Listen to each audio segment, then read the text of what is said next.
Hi guys, hope everybody's doing well. During the month of December, we're going to be tracing the theme of God's presence in the book of Genesis, seeking to see how it anticipated and looked forward to the incarnation of Jesus. And we're going to be doing a sermon series in the month of December looking at these texts in Genesis 3:15, Genesis 6 through 9, Genesis chapter 12, 15 and 17, Genesis 22, and Genesis 49, 8 through 10. Looking at how the Old Testament pointed forward to and anticipated a king to reverse the curse in Genesis chapter 3, which was brought upon by human rebellion against God. So in the month of December, we're going to be tracing out the theme of God's presence. And our first text is Genesis 3:8.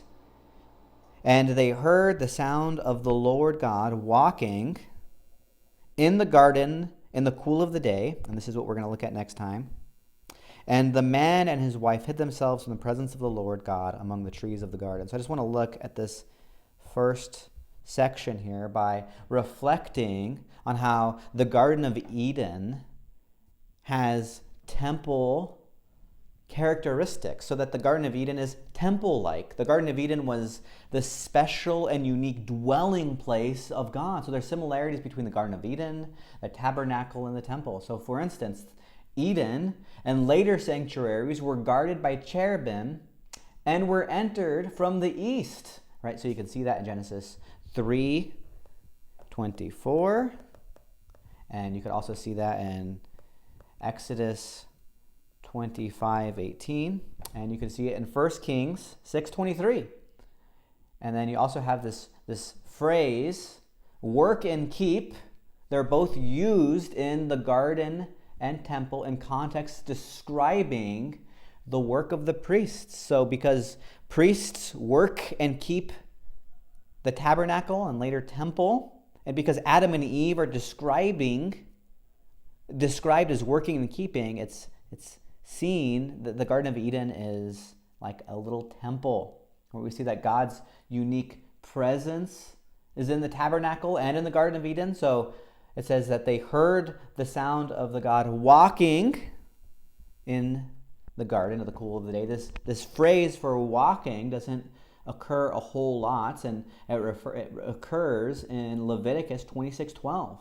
It says, and I will walk among you and will be your God, and you shall be my people. So the specific phrase for walking is used of God walking amongst the midst of the camp with his people. Right? We could also see how the certain materials are seen in the garden, and they're used to describe the tabernacle and temples, like onyx and gold.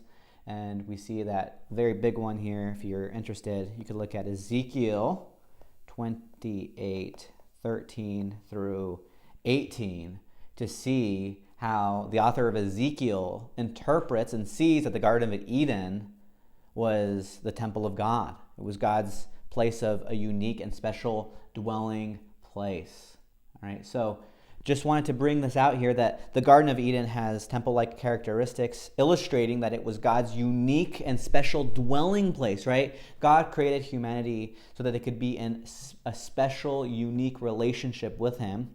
And before the fall, they had that, right? Before the fall, they had that. We see that in Genesis 1 and 2. And right here in Genesis 3, we see the pivot of this happening. So as we reflect this Christmas season, just remember that because of our sin, it separated us from the unique and special dwelling place of God. But God promised that he would reverse the curse through the seed of the woman. And the storyline of the Old Testament is showing us how a holy God can dwell with a sinful people. How can this be? And it's ultimately through the incarnation of Jesus, God dwelling, he pitched his tent and dwelt among us. Right? Jesus describes his own body as the temple in John chapter 2, and because of the work of Jesus on the cross, dying for his people and defeating death 3 days later, and because of this truth that everybody who puts their trust in Jesus and turns from their sins can be in a right relationship with God. Just meditate on that fact today, that because of Jesus, we can be in a special and unique relationship with him. All glory and praise to God. See you guys next time.